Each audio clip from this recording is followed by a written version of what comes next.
Do you think the FIFA brand and the World Cup by association has been damaged by all the controversies, the allegations of corruption that we've seen?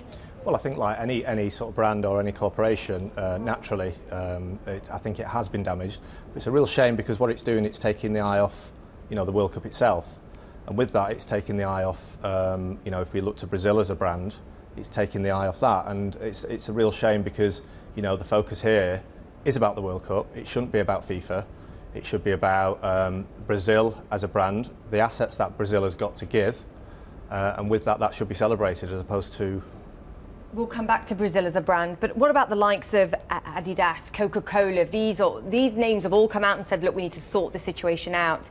Do you think they fear, and have they in fact been tainted by some level of association here too? Well, I think so in some way, but I also think what they do is, I think with Adidas, Nike, Coca-Cola, Budweiser, I think what they do is they're looking at their brands, but they're continuing to supply content online, so they're looking at the online channels. If we're looking at how the World Cup's viewed, it's going to be viewed by an estimated 60% of that is going to be viewed by mobile devices, tablet devices, and devices which aren't actually viewed on TV. So they can look to that, and they can look to the internet to how to provide content, look to data, and then look to how to correct conversations.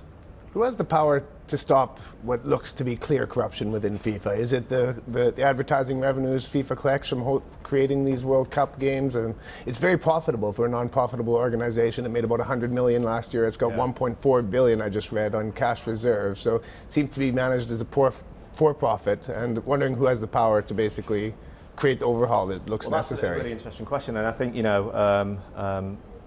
naturally, you'd look to FIFA itself, you'd look to the football fans and all the associations associated to that. But I think the problem goes beyond that because it's not being looked at as a corporation, as a company. It's almost isolated and working in silo in its own right.